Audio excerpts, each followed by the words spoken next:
Hey, welcome back, everybody. Another episode of the W Key Podcast coming at you guys. Episode number 38, but episode number 2 of the new year. Happy 2021, everyone. If this is the first time you're joining us, welcome. We are broadcasting in a lot of places. So by chance, we may catch some people that have never been here before. Either way, my name is Josh, and with me, as always, is my brother Matt, aka Technique. We are the co-hosting duo for this little show we like to put on. It's called, like I said at the beginning, the W Key Podcast.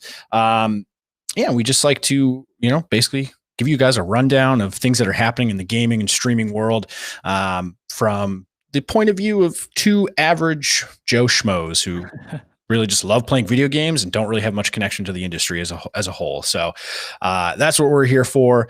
If you guys do like what you're seeing, do like what you're listening to, hit the follow, hit the subscribe, wherever you are, Twitch, YouTube, DLive, Trovo, listening on the podcast, the actual audio version of the podcast. Whatever you're doing, however you're listening, like I said, hit the like, hit the subscribe, hit the follow. Definitely check us out on social media. We'll hit that at the end. And share us with a friend. If you're liking what you're seeing, liking what you're hearing, let someone else know. It's always a great way to get us spread. And then finally, go to podchaser.com. It's like the IMDb of podcast, basically. So you can rate, review, share, add to lists. All that stuff really helps with discoverability.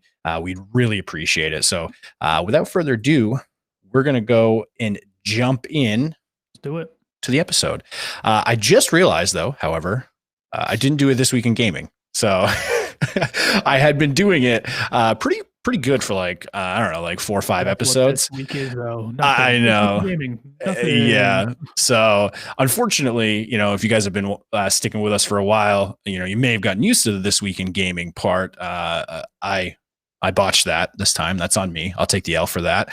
So we don't have that. But we've got a lot of other stuff to talk about. A lot of interesting things have been happening in the gaming world. We're going to get quite a bit away from Call of Duty for the first time in like 4 episodes, I feel like, which is good. I mean, we've been berating you guys with Call of Duty and Warzone related info and rants and stuff. There is some Call of Duty here, a little bit. We'll try to keep it small. But there is some, just so you know. But yeah, I mean, it's been going good. I mean, so actually, because we do have some Star Wars info to talk about. So I know you guys finished The Mandalorian like way ahead of me, obviously, the season 2. Oh, yeah, and for anyone who's listening and watching, spoilers for season 2 of The Mandalorian. If you don't want to watch it, or if you don't want to get spoiled, don't stop here. Basically, go watch the season and come back. So The Mandalorian and TV and movies are out of what we normally do. But I think, we like all that stuff. And I'm assuming most of the people that listen to us like that stuff too. It ties in. It's kind of like nerdy, as people would say, or like there's Star Wars games. So exactly, you can get into the realm of Star Wars via games and then branch off into their movies and TV series and whatnot. Yeah, exactly. So what'd you think? I mean, were you jaw dropped like everybody else was? Yeah. I mean, the entire time I'm sitting there watching it, I was like, okay, so who's going to show up? And then when he's strolling through the corridor and I saw the green lightsaber, at first I was like, okay, it's Ezra. That's kind of what I was hoping for a little bit, add more spice to it, but I feel like Ezra's going to be in like Ahsoka's TV series. And then as soon as I saw the shot where it's lightsaber with a black glove, I was like, it's Luke. I mean, yelled it. In all honesty, the minute I saw the X-Wing, I was like, the X-Wing should have been a big giveaway, but I was like, okay, who we got? So yeah, it was crazy. So I think, the Mandalorian's not perfect by any means, as far as a show, there is a lot of plot armor. There is a lot of what you would call in the anime world, shonen protagonist plot armor. Basically, Mando gets a lot of protection for being, the main character, and so does Grogu and the other band of merry misfits.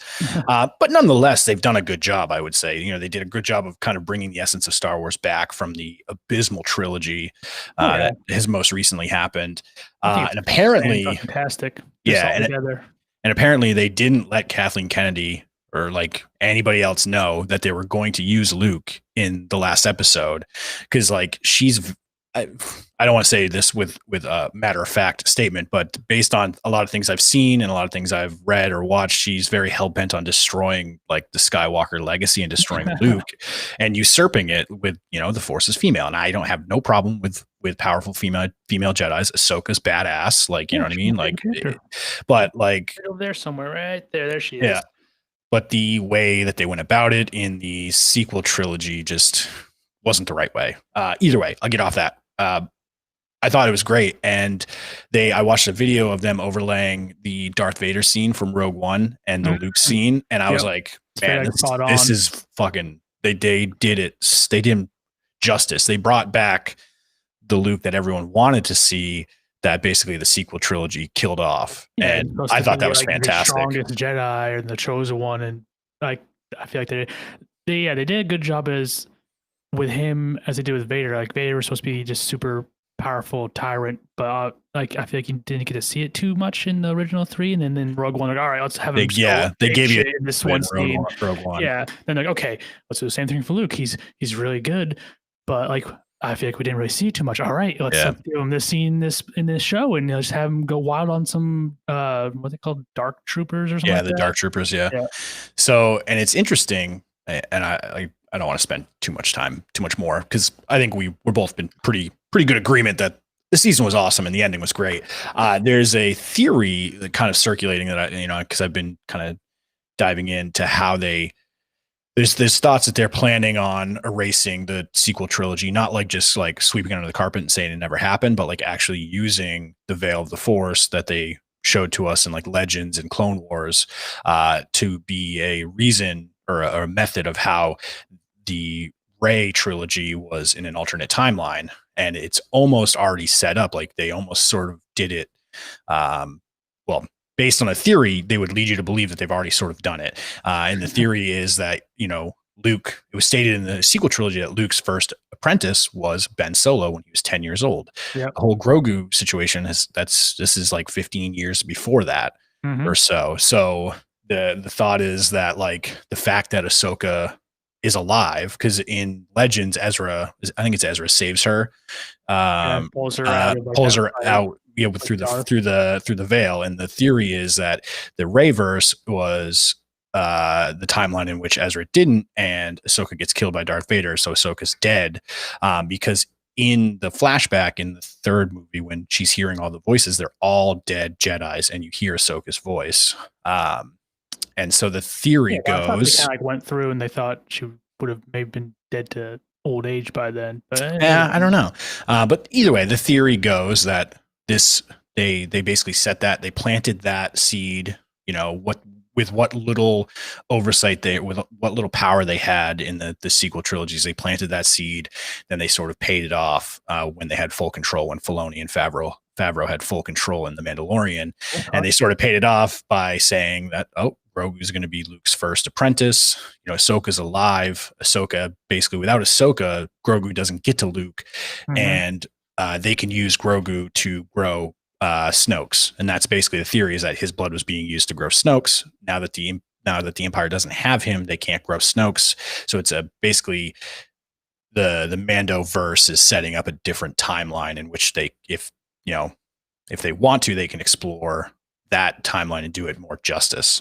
Mando, the Mando cinematic universe, the MCU. Well, not necessarily Mando, but like they could do more Star Wars movies with like Luke being a better teacher to like the next generation, kind of like he should have been with Rey and them, instead of just some ungrateful old man sucking walrus titty milk. Green milk. Yeah. Either way. Oh no, it's really good. The future for anything Star Wars, like show and hopefully movies. Like I guess we'll say the shows are really good. They're knocking out of the park. Can we see them translate that into amazing? This is all I'm hoping for. Yeah. So they're doing good in the game section too. So like the games are happening, and that's actually something we'll talk about. But we'll get to that in a little bit. Jumping into video games and game related stuff. Fortnite. So we don't talk about Fortnite a whole lot. Neither of you played Fortnite a lot. Well, by a lot, I mean more than me. I don't play Fortnite at all. You played it quite a bit. Anyone who's listened to us or watched us for a long enough time, they know my feelings on Fortnite. I'm not going to rehash that. But it almost, it's not dead by any means as far as viewership on Twitch is concerned. The Spanish viewer, the Greg, the Gregif, I don't know how you pronounce his name. I have no idea. He hit 2 million concurrent viewers. Hey, Chingus. He hit 2 million concurrent viewers on the stream while he was waiting for the reveal of his own skin in part of the Icon series. So yeah, it's like it's huge. I mean, it's it broke the record. Yeah, the most recent or the last held concurrent viewership record.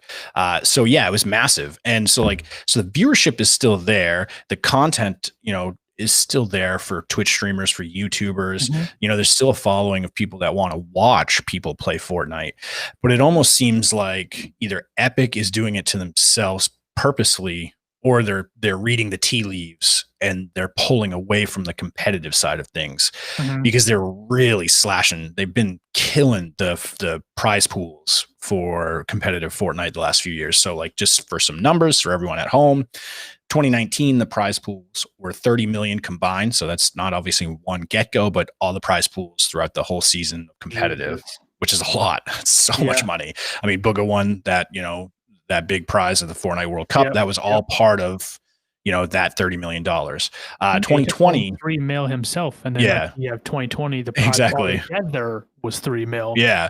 So, I mean, it was a massive, 10 times drop basically from 2019 to 2020.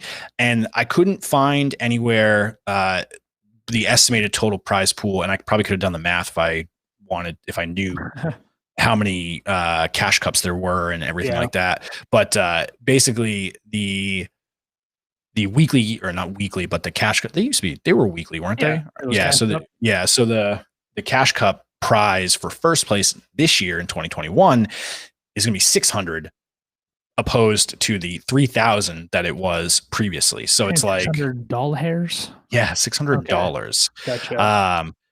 Which is low. I mean, I thought that was like $600,000. No. Yeah, no, that's 600 smackaroos. So if you play with, trios, 100 cash cups a year. So 100 cash cups a year. So what, 600,000? Right. Yeah. 60,000. God, I'm horrible at math. Here, ready, folks? I'm gonna do some math on my 600 times. Like 2 a week. Okay. 100. Yeah, so 120,000. Yeah, with the 2 a week, 100 cash cups a year, $600 first per cash cup, 2 a week, 120,000. So that is low. That's really low.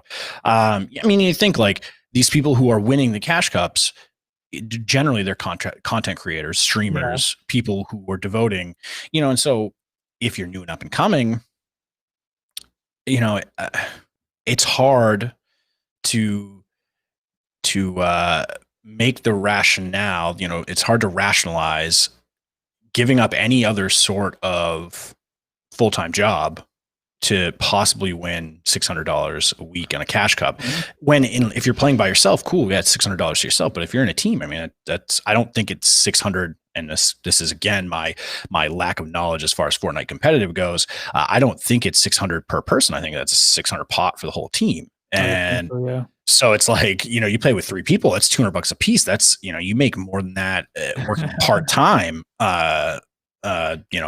a week. So it's it's really hard, to dedicate time to that when the payout's not there. I mean, if you want to be a content creator, but you're also super competitive, there's really no allure, there's no pull to get you into Fortnite competitive. You should just stick with, so streaming and YouTube videos, doing wagers with your friends or other people. Cause that's still got the competitive edge, and you're probably going to make more money doing it that way. So it's whether, like I said at the beginning, whether or not Epic is sort of reading the tea leaves and they're just their prediction skills are a league above anyone else's, and they're just thinking that it's going down the tubes anyways, or they're kind of self self-inflicting this downfall. My guess is it's the self-infliction, but Yeah. I don't know. I feel like it's just like, yes, it still has a big following, but it's definitely not. The game's nowhere close to what it was when it was the king shit on Twitch. So No. I would say they're definitely probably losing money. They probably don't have the money to throw around like they used to, the 30 million anymore. So they gotta start cutting it back.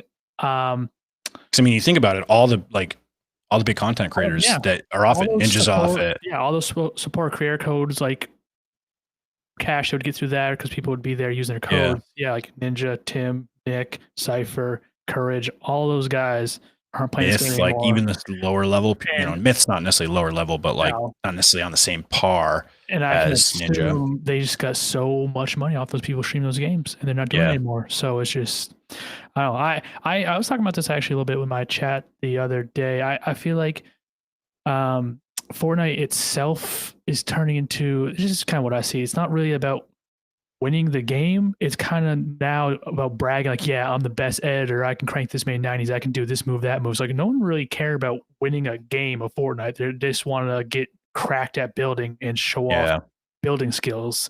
So I think just that's why the competitive side might be suffering a bit, because you got people who are getting into the game, but not to get into the game to try to win and compete, just to get in the game, just become absolutely nuts and just build on kids. Like, hey, look at this.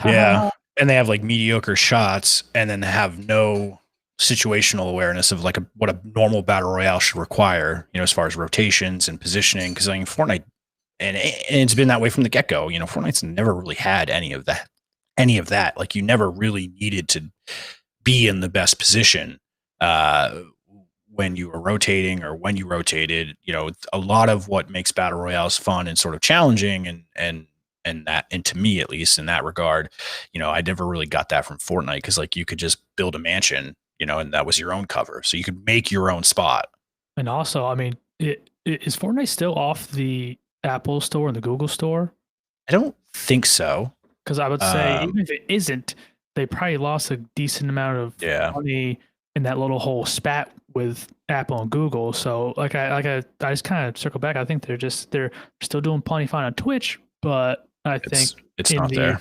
In the it's not there. So yeah, I think they're still losing all that money. So while it still is watched a lot and viewed a lot, they're suffering in the pocket though. Yeah, I don't doubt that at all. And that was pretty much my thought process when I saw it. And I mean it's the life cycle. I mean, I would say Fortnite wrote it longer than most big games like that do. I mean, and we can talk about it a little bit more, when we touch on the minor Call of Duty stuff that we have. But like, if Warzone doesn't do something soon, I mean, they're gonna cut themselves even shorter than what Fortnite has. They're gonna have even shorter of a lifespan just because of stupidity and choice in design and stuff and dumb things they've done. So like it's great. It's kudos for Fortnite for lasting so long, for innovating their content drops, their weekly content upload, content infusions into the game, their cinematics, their events were always top tier. And then, and I didn't really think about that. I think, you're very correct in saying that like kids really just want to be the best builders instead of like the best shooters or the best battle royale players. They just want to get in there and build the fuck out of you, box you up so that you don't really have to aim too much to hit the shot. You just, you're in this little box and bam, you're dead. So I think you're 100% correct there as well. We'll see what happens. But yeah, I think there's not much of a competitive scene anymore. I feel like the competitive scene is always interesting enough to watch, but I feel like for casuals, they didn't like to watch it too much just because there's so much going on. There's so much going on in like the last circle that was like this big. You'd have 30 teams because people just play it so slow and sweaty for placing points and stuff like that. So while it was fun, interesting to watch these people be nuts at building, at the same time, it was also pain in the ass to see at end game. Like, okay, let's just wall. Okay, let's move wall. Let's just keep moving, stay alive. So no, that's very true. And I think too, battle royales as a whole, the competitive scene for battle royales isn't the greatest in general, like because it's very it's very RNG. There's a lot of randomness to it. As far as the loot, like for all of PUBG's flaws, the one thing I would say it did really well in the competitive was it had a different loot table. Like you were guaranteed to get good ARs, sniper rifles, and like all the scopes you needed and the meds that you needed, because they wanted to showcase the skill of the gunfighting and the choice in rotations and stuff like that, not not hamper people by getting shitty loot off the rip. So like, and they changed their circle settings for competitive, and it was much better, much more manageable. It pushed people into the zones easier. Like you couldn't sit in the gas like you can now, or the blue, whatever you want to call it. So yeah, I think for all its other flaws, PUBG's competitive side was built very good, but no one, Fortnite and Warzone haven't followed that thought process or that method where they have different loot tables for competitive. I mean, one, because to my knowledge, they probably could do it, but like Fortnite's never done a private lobby like that for competitive, and neither has Warzone.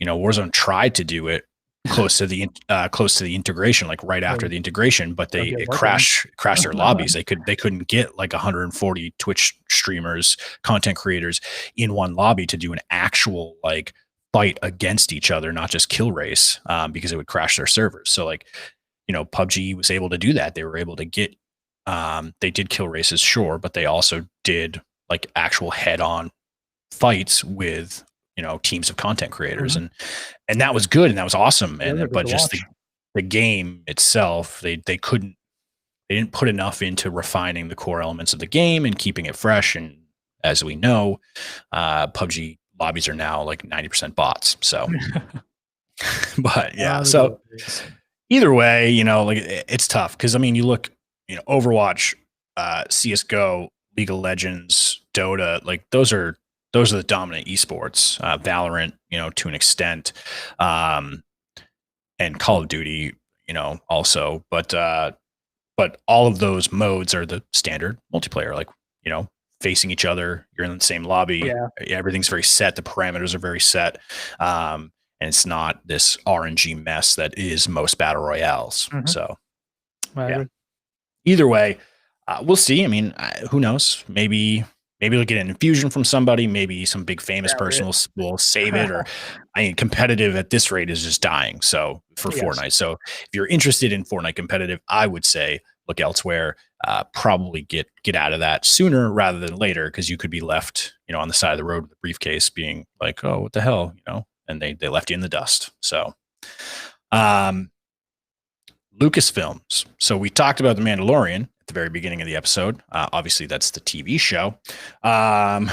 And they just recently announced, so obviously there's Lucasfilms, the actual studio that makes the films and the shows. Obviously, they're owned by Disney now. But there's also the video game side of things, Lucasfilm Games. And for the longest time, they had an exclusivity deal with EA. So every Star Wars game that came out had to be made by EA or a subsidiary studio of EA. Hence, Respawn, making Fallen Order, because they are owned by EA. But what was it, like the 10th or the 11th, or it was last week? Well, when this was announced? Yeah. It was last week, I think. Yeah. So last week, basically, I wouldn't say, because to my knowledge, EA, they were still under contract, to my knowledge, or whatever that contract consisted of, whether it was just verbal confirmation, like, hey, we'll give you all the games moving forward, or if it was actual written contract. Because I was always under the impression that was the case. They were under contract. But Lucasfilm has either broken that or bought themselves out of it, or however they got out of that contract. They are no longer EA exclusive. So basically, some studio comes to Lucasfilm Games and they're like, hey, we want to make a Star Wars game. Here's the idea. Here's the pitch. Obviously that it can work that way, but then also if Lucasfilms Games has their own idea, they can then basically shop it to studios from the top down. And my assumption is a little bit of both is probably going to happen. There's probably developers out there chomping at the bit to do a Star Wars game. They just didn't have any in with EA, or they didn't want to deal with EA, because EA notoriously takes over like design elements. They force their developers to put in certain things like multiplayer, like microtransactions galore, and and just design and flow and how the game should play. Because I mean, if the reports were accurate way back when Fallen Order came out, EA was really against them doing a Jedi. They were trying to force, Respawn to do like a bounty hunter. Like, oh, I think everybody's Jedi'd out. Like, we should do a bounty hunter. And it's like, nobody is ever Jedi'd out. Like, I will cut people in half with lightsabers until I die. Like, I love that. And I'm always going to. And so, yeah, if EA had their way with Respawn, which to their credit, they stepped back and they let Respawn do their thing, and it was a massive hit, and it was, critically acclaimed for recent Star Wars games. I would temper that. Recent Star Wars games have sucked, but Fallen Order was fantastic, and it did win awards, and it was a great game. Was it the best game ever? No, but like it was a massive breath of fresh air. So sure, yeah, it's something new, something different. It really kind of is starting to bring the Star Wars games back to life, I think.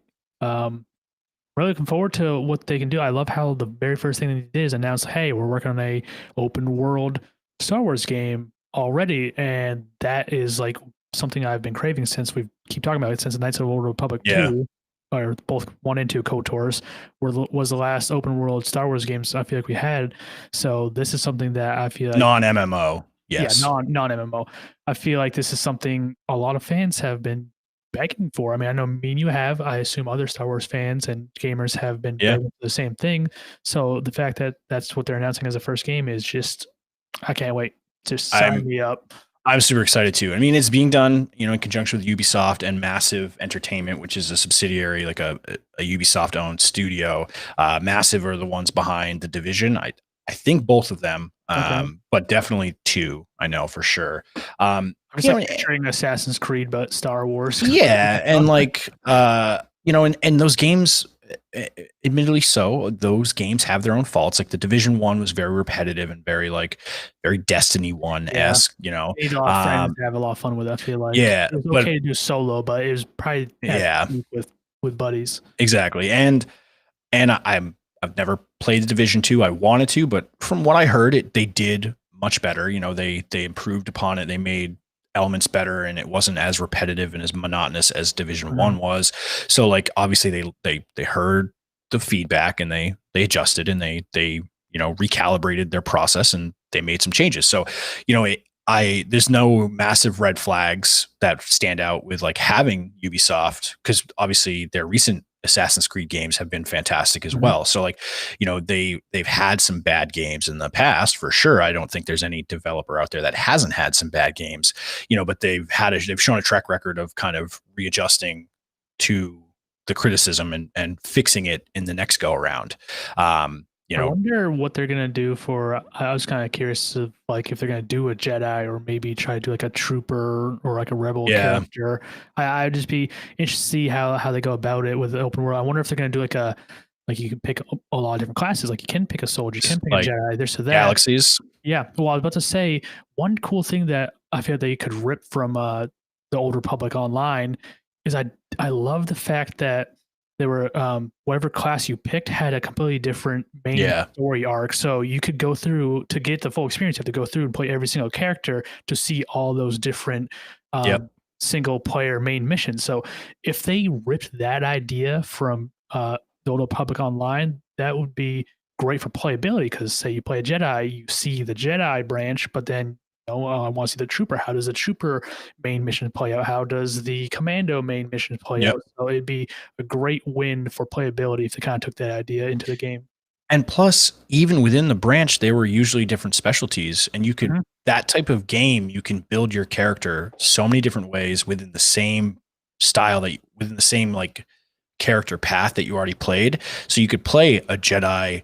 Like consular, there was Jedi consular. That was one of the ones on Force and one that and it's like lightsaber battle. Exactly. So like you could play, almost 2 stories. Obviously, you would know what's going to happen in the story, but you would generally play it differently. Yeah. So you could almost have like 2 or 3 stories, 2 or 3 playthroughs on the same class, and if they have like 8 classes, there's a lot of playability there. Oh yeah. So yeah, I think, I mean, it's great either way. opening the door to more developers is better for us because it's going hopefully to give us a more variety of games in the Star Wars universe, from, I wouldn't say more reputable developers or less. I mean, I would definitely say less scummy developers. Like EA is pretty bad. Like, all the big studios are bad. I mean, look at what Activision's doing, with COD and everything. So, all the big studios, the blockbuster studios, they're all pretty scummy. So like that's sort of to be expected. But I feel like EA takes it like a step further than most of them do. So yeah, so I'm hoping, I'm very hopeful. I'm very excited for this. I feel like it can only be good. I feel like it's got to be other people come at you and take a crack at making a Star Wars game. I feel like I mean, hopefully it can only be good. I want the big story driven open world game, but I would also like something along the lines of like revisiting the Force Unleashed. Things like that, or Jedi Academy. Like Jedi Academy was a great game too. So that they have, obviously you don't want to just go back and remake those games, but like take cues from past games that were successful and kind of meld your game along that style to an extent, and obviously you can't go wrong with KOTOR 1 and 2. So like obviously my guess is that's what, the large scale open world game is going to be developed in light of, like basically looking at that being like, this is something we want to strive for. Like this is the type of game we want to put out, which A-okay in my books, because I want to play games like that. So I know it just seems like a simple idea and a simple task that should be easy, but I just pray to God that they let Respawn do the Jedi Fallen Order sequel. Like, don't hand it off to a different company. Just have them do it again. I know it's. I mean, my guess, simple enough, but they could fuck up and do something weird. But just give it to them again. In the article that I read, they did say, Lucasfilm's game, the representative did say they're still going to partner with EA. So my guess is maybe some more Battlefront games, but definitely, sure. Definitely Fallen Order 2. The Fallen Order. The rise and fall. The rise of the Fallen Order. It's like, okay, like wait a second. Two double negatives, man. And this level. It's not rising, it's not falling, it's just the order now. So we'll see. I mean, that's what they said, at least. They're still going to partner with EA. It's just not sole exclusivity goes to EA, which is nice. I like that. So thumbs up. Thumbs up. Seal of approval stamp. So either way, that's big. That was huge. I was really excited to see that. Something else I was really excited to see was not one, but two nerfs to the DMR. I did say we were going to talk about COD. I feel like you can't get out of an episode without talking a little bit of COD. Just because that's what I play mostly, and it's massive in the world right now. It's it's taken over everything. It's taken over like standard traditional media too. Did you see the Max Holloway? No, I did not. The UFC fighter. So he had a fight on the weekend. He just absolute monster. It was a ridiculous fight. Either way, in like the post fight or the pre-fight press conference, they were asking him a bunch of questions, and like I think they asked, because I couldn't really hear the question, but they asked him something, and I think he got onto like his streaming career, because he streams on Facebook too. So if you want to go check him out, but he was like, the fight, things like this, preparing for the fight, it was nice to get away from the DMR zone. And he was just like, for anyone who doesn't know, there's a gun in Warzone called the DMR, and then there's a stim glitch back, and it's killing everybody, and it's really pissing a lot of people off. So he's like, so it's nice to get away from streaming and playing Warzone, to get into a cage and beat the shit out of somebody. Like, that's how he would rather be in a cage, beating the shit out of someone and getting the shit kicked out of him, even though he didn't really get the shit kicked out of him, but potentially doing that than playing the DMR zone. I mean, it's pretty frustrating, man. It was bad. So I just think it's, COD's huge and Warzone is massive right now. It is what it is. With streaming kind of rising and all these big streamers getting like asked by sports athletes to like run games because they're fans of them, you do see how many athletes are also pretty hardcore avid gamers. It was just Yeah. cool. So either way, it took 2 nerfs to get the DMR. First one did absolutely nothing. No. I'd say. Second one is definitely what it needed. So, and I mean, it's still good and it's still powerful. It's just not at massive range. I'd say. Yeah, well, that and it's not the Swiss Army knife anymore. Like before, even after the first nerf, it was usable in all situations, all scenarios, all situations. Now, depending on where you are and depending on the scenario, other guns are still better. Snipers are back. You can snipe again. With the DMR, there was no reason to have a sniper rifle. No. And in DMR zone, it was useless to have a sniper rifle because like your DMR was everything. It was your mid range, your long range, your extra super duper long range, and then you had your MAC. And so they fixed, I would say they fixed the DMR. DMR is much more balanced right now. If you watch a really, really, really good player, it still seems overpowered. But for the vast majority, massive amounts of balance. But good players can make it look how it wants. The headshots still wreck. So but it can't be every single average Joe can go and use a stun because it just doesn't move at all. So exactly. I don't like to see something that's meta just get nerfed into uselessness and oblivion. So it's good that they got it where it needs to be, where it still can be used. But it's not as destroying as it once was. No, and so, I mean, the way I see it right now, DMR still is an option. The AMAX has jumped right back up to viability. I mean, it was always kind of viable, but with DMR, I mean, nothing. Everyone had a DMR. So DMR is still good. AMAX is right up there. I was watching Nick Merckx play today. The Bruin looks like it's back in viable status. A little bit the other day. It's kind of nice. And PKM is still there. The Stoner is really good. The FFAR. Browse here and there. I don't know. The M16 is fantastic. I've been using the M16 a lot recently. I got that thing fully leveled. Yeah, I think the game's in a great spot. Better. It's in the spot it used to be before the integration came in. Before the integration, I feel like a lot of guns were viable and you can use anything. And then obviously the DMR came in, broke everything, and now I think they've tweaked it and got it back to where it once was. My only issue is I don't know why, but I feel like I'm running into lots and lots and lots of cheaters these days. I feel like I could go honestly. I feel like I went like a month plus without thinking like, hey, is this guy doing the thing? But I think the past 2 times I played, I ran into at least 2 to 3 people each time I played where I'm like, okay, he's cheating clearly. So I don't know why, but I feel like whenever there's a semi big patch or update, it like opens up some floodgates that lets hackers slip in. Well, so there's a few things. I have a few thoughts on what you just mentioned, and so I second you. It's in a great spot.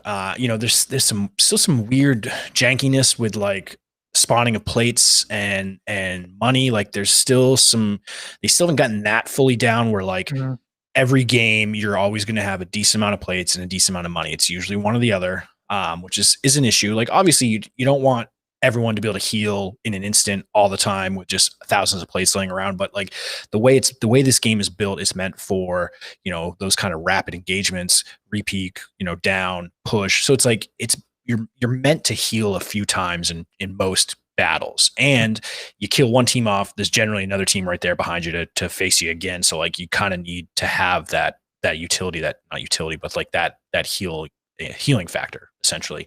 And that's sort of in a rough place right now in some games. Like Tim today, I was watching Tim and he was like, one game he was like, I opened like 20 chests and didn't find a single plate. And it's like, I've been there, man. Like it is what it is. So God, I gotta go to the bathroom so bad. Here, talk for a little bit. Hey there, folks. Well, I guess since Josh is going to the bathroom, I'll do a quick.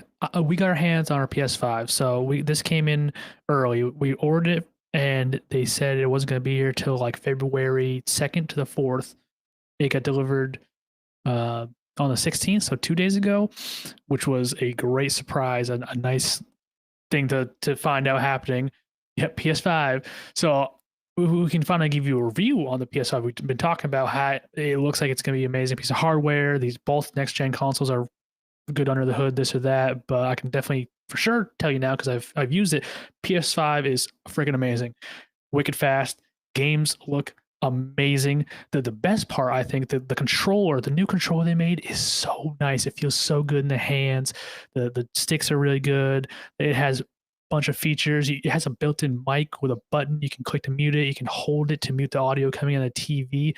The haptic feedback on the triggers, it's like doesn't do anything to like make you play better, but just feels nice. You can just when you go to pick, like we play Sackboy, and when you pick something up with a trigger, you can feel the resistance on the trigger.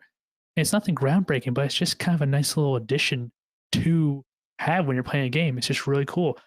I will say I downloaded Warzone to it because I want to see how it looks, see how it ran, just try it out. Obviously, I play it all on my PC. I want to see what's like on the next gen console.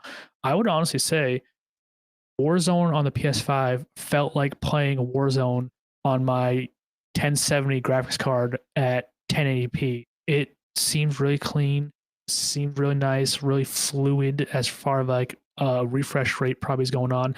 Nothing too jaggy or broken. So, I mean, if you're on the fence about next gen, like obviously we don't have any knowledge on the Xbox. No one.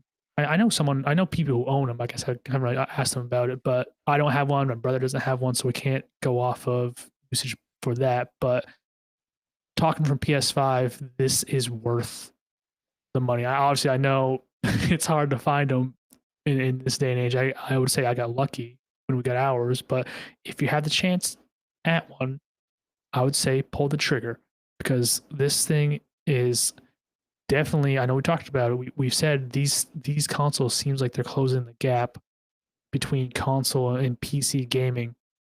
And from what I've experienced, I'd say that's totally true.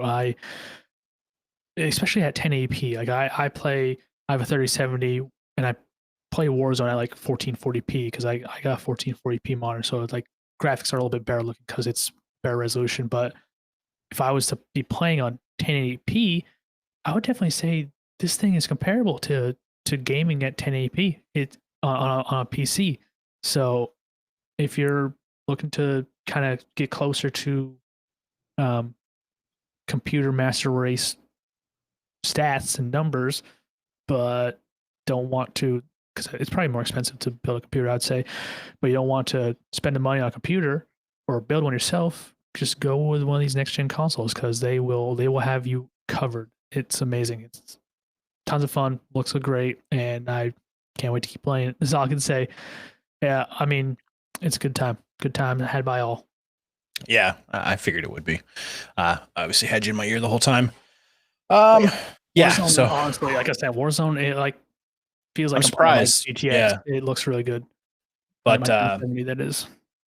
So yeah, so there's some issues plate wise and money wise. And then recently, you know, like I feel like they cranked. So this, so for those, there's a few thoughts in this next part. So for everyone who doesn't know about the recent like COD Warzone companion app, you know, there was a Warzone companion app. It could show you real time stats on people. It could give you an idea if people are cheating.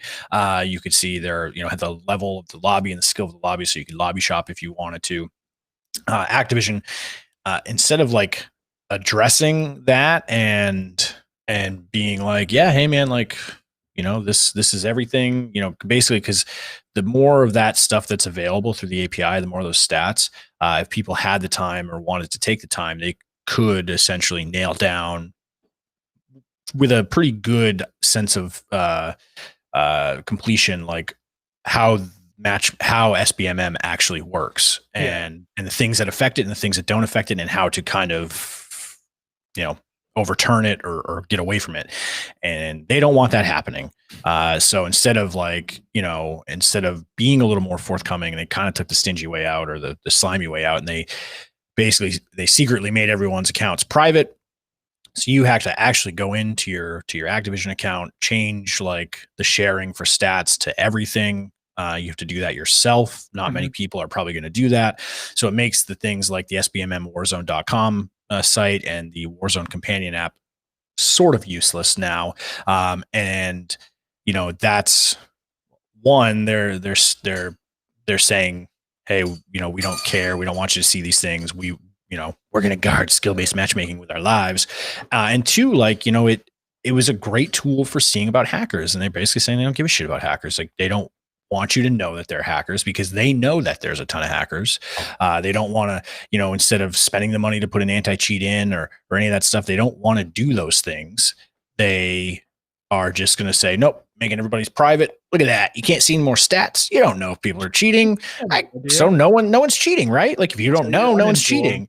And that's basically what they did, and it's really scummy. And like, I said it in the last episode, I'm still working on compiling, did a lot of data recording for the matches I've played a lot recently with the companion app, before they made all the stuff private. So I'm trying to compile something to put together in like a YouTube video for everyone. And so there was a lot of helpful information, and I never lobby shopped, but like, I can see what, if I ran into a lobby with like 4 cheaters, which, spoiler alert, I have a couple times, I could have left if I wanted to. There's a whole team that was cheating, cool. And either way, that was kind of shitty and stupid. And then on top of that, I saw a video recently on YouTube from a YouTuber who claims to have connections with Activision, like, knows people in the company. And obviously you have to take it on the word of this YouTuber because he didn't divulge anything. But basically, he was in a Discord. It's that Rara guy. Like, he was the one that called out a Hydro for reverse boosting to get that world record. And he basically said, like, listen, he was in a group chat with some people high up in the world of gaming and Activision, Infinity Ward and Treyarch, and saw screenshots. And basically he knows through information he was given that there is someone in Activision that's connected to both Infinity Ward and Treyarch that is selling the code to hacker sites to make cheats. They've been doing it consistently, and they're still doing it. And him, the Rara guy, and couple other YouTubers or content creators that are also connected with Activision have also let Activision know, and they're like, yep, we'll take care of it. They've checked in a few times and they have not done anything about it. So, if that is to be believed, Activision knows wholeheartedly, full well, 100%, that there is someone in their company that's profiting off selling their code, proprietary information, to these cheat websites to actively make cheats to get around any anti-cheat system that they put in to ruin everyone's enjoyment in the game. And they're not doing anything about it, or they haven't done anything about it. So all of this stuff that came out with, obviously, this app and the tracking and the stats tracking, and then their shady, hey, no more stats tracking. And then this video I saw, like, as much as they look like they're putting all their eggs in the Warzone basket, I honestly still think they only really care about yearly COD releases. Like, that's all they give a shit about, is pumping out a new COD to shove down your throat every year. A smart developer, someone who was in touch or cared about what's going on, not cared, but like, who looked at the info, would say, listen, the yearly COD's probably not the best way to go anymore. Maybe we'll make one every 2 years, like with an actual like story, in-depth game, new multiplayer experience. But really, where we should be focusing everything is adding content to Warzone and keeping Warzone up and running, because that's going to be your cash cow for a while. But they obviously don't give a shit. But that'd be a tough sell, considering Cold War and Modern Warfare, the game itself, aren't they like the two highest selling games? Yeah, in the COD, but Cold War's already dead. Like, their multiplayer's already it's been out for 2 months or 3 months. It's dead already. Yeah. It's gonna be tough to sell. Like, hey, don't make games that are breaking numbers and only. But I bet they made. I bet if you looked at the numbers, how much they made on microtransactions or transactions in Warzone, it probably eclipses both the sales of. They're making more than they're making so much money, but you know how people are. They want more. We need more, so pump out a new game. Do it now. Yeah. So I don't know. They're in a tough spot it's like. It's still like super sweaty, and like, oh yeah, big time. The skill-based matchmaking is still like, ramming you into lobbies that like I don't think I should be in. Like, I feel like I shouldn't be in. The other night you were rattling off like some KDs in there. I'm like, why are we in a lobby with like 3 people with like over 4 KDs? Like, what's going on here? And then like it comes and goes, but like Friday night was really bad as far as like hit registration, and I feel like the aim assist wasn't working at all because I've been using controller a lot lately, and it's like I feel like I couldn't hit anybody, and even if what I was watching in the kill cam was not at all what happened on my screen. So like I don't know, like Sean kind of said it, like I think they just shoved too many things. I think their engine was on teetering on the edge with Warzone as it was, and then they shoved 30 new weapons and 100,000 new attachments into the game, and most of them don't actually do anything, and it basically just kind of overloaded what the servers can handle. Like do completely different things that aren't some listed. Of them do, yeah. Like you're talking about like that bruiser grip, which it just all it is a plus to melee or something like that, but apparently it can make you run faster, or no, it has a recoil reduction. That's it. Yeah. It's just like with no negatives. I remember when we talked about before this integration came in, like, okay, let's see how this shit show goes, and it seems like we're pretty spot on. It's very. I feel like there's 100 other problems that just aren't public and that we just don't know about. That they're like, oh, okay, we're gonna fix this. Stim glitch was back. Obviously, they said they patched it, but it was still there. So, there's a lot. It's better right now. It's more enjoyable than it was, a month or so ago, 2 weeks, 3 weeks ago. So like there's that, and so that's keeping people around. But there's still some underlying things that need to be fixed. So yeah, for sure, I agree. But see if they do or not. Yeah, and obviously, so you went through. We were gonna.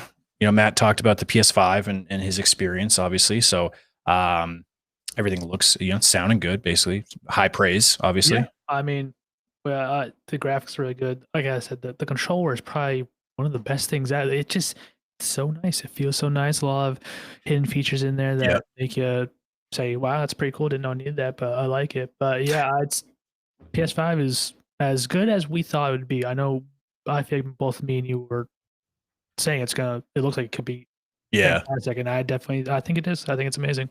Nice. So final thing kind of for tonight, Cyberpunk. It's just a very minor thing. Obviously, we've talked kind of at length about Cyberpunk and the disaster that has been released. Delete my picture, but you didn't. Just went down. No. So Cyberpunk's on sale at Best Buy, 50% off. So I mean, if you have a PC, and this is basically the consensus everywhere on the internet is, if you have a good enough PC, it's a good game. It's still a good game. You like it. Chinggis, one of our other buddies, he's got it, or he was thinking about getting it. He's buying it. Oh, he's got it. Yeah. And so like if you have a good enough PC or the next gen console, like go for it. Like it's still got some bugs, but obviously they're working on that. But it's not the unplayable mess that it is on the previous gen consoles. So sale, like advertised on IGN, and there's like, well, we cannot at all recommend it for OG like PS4s and Xbox One. But if you got the newer stuff, we say for sure, like at this price point, there's still some bugs, but you can't beat it for this price. Go for it. Yeah, I mean, you really can't. So if anyone's out there listening and they're on the fence, I mean, if you have, like I said, if you have the hardware to run it, pretty decent PC or current gen console, 30 instead of $60 in case it's a buggy mess. Here's your shot. Exactly. So I would say go for it. Why not? And basically, the picture Matt was talking about. So if anyone's ever seen South Park, it's the BP oil spill episode with Captain Hindsight, and it's the president or CEO of BP on a bear rug in front of a fire saying we're sorry. And that's basically CD Projekt Red right now. They're they did, but out of this whole mess, I will say the one thing that was refreshing was one of the developers or one of the members of the developing team came out and said, we're sorry. I mean, he did. This is a meme. We're sort of memeing that right now, but he came out, he admitted that their game was not in a finished state, and he apologized. There is no other developer in the game right now that would ever do that, ever admit to any, like, do you think Call of Duty is going to come out, or Activision, Infinity Ward, Sledgehammer, Raven, Treyarch, any of the Call of Duty developers are going to come out and say, hey, yeah, we really fucked it up, and we know we have no anti-cheat, and so we're sorry about that. We're going to fix it. Oh God, no! They'd be like, cheaters. They're playing like, no, we're handling it. Be like, cheaters. There's no cheaters in in our game.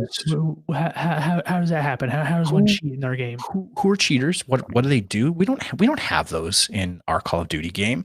That would be all of those fools. So it was nice. It was nice. It's refreshing to an extent to see it. Obviously, I'd rather them not be in that position and just been honest, truthful, and or tried to get it working on the old systems. But it is what it is, and we are where we are, and They own up to it, I guess. yeah. So, and yeah, I mean that's there's more happening, but we're gonna keep it a little shorter than normal. We've rambled a lot last few episodes, so we're going to cap it here. We still went about an hour or so. For everyone watching at home, if you're with us for the live stream, wherever you're watching from, think about hitting that like button or follow button or subscribe button, because I know we're on a lot of platforms. If you're on Twitch, hit us with the follow. If you're on YouTube, hit us with the subscribe. And if you're listening on the podcast, the audio version, again, think about telling a friend, sharing us with friends, family members, whoever you think, might also like what we're putting out there. You guys can go ahead and give us a follow on social media. That would be awesome. Never expected, but if you guys want to, everything's on the screen right now. Basically just at W_key_podcast, pretty much everywhere. Instagram, Twitter. That's pretty much our handles on all our streaming platforms as well. So go ahead, look us up. Like I said, if you're into what we're doing, give us a follow. And yeah, we'll try to keep the content up for you guys. And other than that, Matt, you hit them with your socials like we always do, and we'll get out of here. Technique TV on some Instagram. Technique on Twitter. Don't use too much. I always could say I should use it more, but hey, we'll see what happens. And Technique over on Twitch if you want to see me do some live streaming of like Cyberpunk and all that good stuff we talked about. So drop a follow. Nice. That is everything for us tonight. Again, thank you everyone for being with us, whether you're watching the live stream or listening to the recorded version, the actual podcast version. Hit us up, follow us, like us, drop us a line, message us. We're always interested in hearing what everyone has to think. So if we talked about something and you totally disagree with us, let us know. I mean, that's what we're here for. Open conversation and discourse is always fun. And yeah, other than that, we will catch you guys in the next episode. And always remember, you can't spell win without W.